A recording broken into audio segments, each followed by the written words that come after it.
Dhinowda waa deegaan dhaca bari waqooyi gobolka Mudug ee bartamaha dalka waana deegaanada hoos yimaada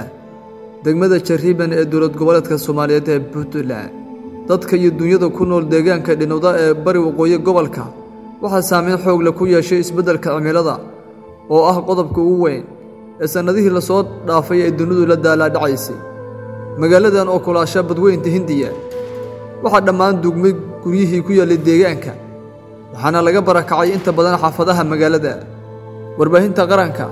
ayaa safar dhulka ku tagtay deegaanka Dhinowda ee bariga gobolka Mudug ee bartamaha dalka si aanu muwaadiniinta Soomaaliyeed ee ku nool halkaas aanu u baahino dhibaatada ay wajahayaan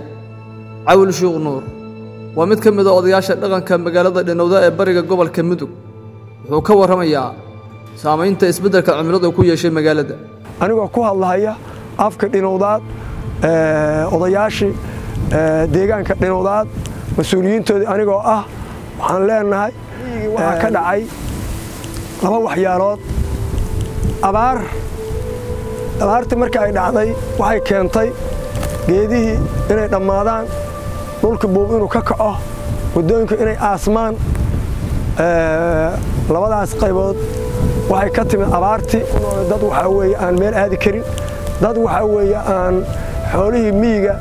abaari ay mawjada ka qaaday waxaan markaa dadweynaha u sheegaynaa dadka hay'adaha sharafta badan leh oo deeqda bixiya dadka nolol daro inay wadankan Dhinowda maanta haysato isbeddelka cimilada ayaa saameyn dhinac kasta ku yeeshay bulshada ku nool magaalada Dhinowda ee bariga gobolka Mudug ee bartamaha dalka Cabdulqaadir wuxuu ka mid yahay jaaliyada deegaanka hayeeshee wuxuu warbaahinta qaranka u sheegay in dadka iyo dunyada ku nool Dhinowda ay wajahayaan xaalad bini'aadanimo tii ugu darneed hadda waxaan joogaa qaybtii magaalada qayb kamid ah oo la yiraahdo Jikoni guri badan oo sida kamerada arki doontaan oo dhamaantii baad xarqiyay oo laga guuray oo baabay meeshan kala kulanay waxa kale oo gadiga kala sidoo kale dhinaca barina waa laga soo barakacay baadka aad u saameeyay dadku waxaad moodaan dhinaca dhagaxa u baxay laakiin magaaladii asalkeedii inta aan ku aqaan waagan ma jiray waa burburtay dabcan dhinac walba magaaladii oo u saameysay baadkii oo ilaahay dhaqaalaha oo dhan waa saameeyay waa markii labaadna isleeyahay carrada intay socotay baadka carrada deegaanka ku habsaday lagu soo laabto muuqaal fiican laga sameeyo wasaaradda beeyada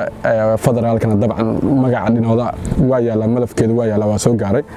ergeyga gaarka ah ee abaaraha u qaabishan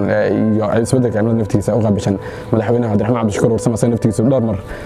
Twitterkiisa iyo social media-kiisa waa ku soo qoray Dhinowda asagana waa yaala malafkaasi laakiin ma muuqato mana arkin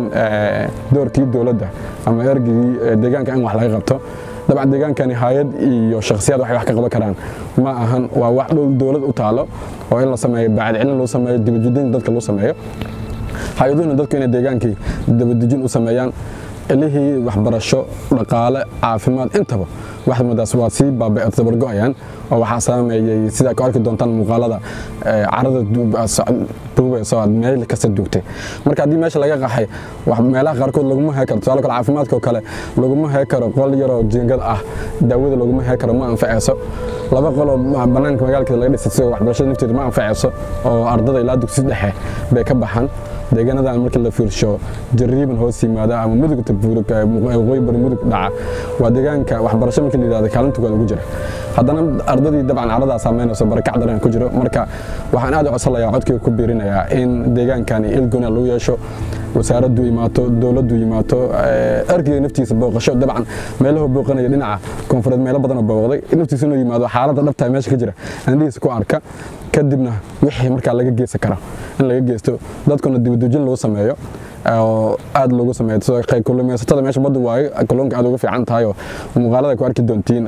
qaybta badda ee loo waramayo naftigooda in la siiyo agabkii ay kulmaysan lahaayeen xoolo dhaqatadana fiican deegaan lagu sameeyo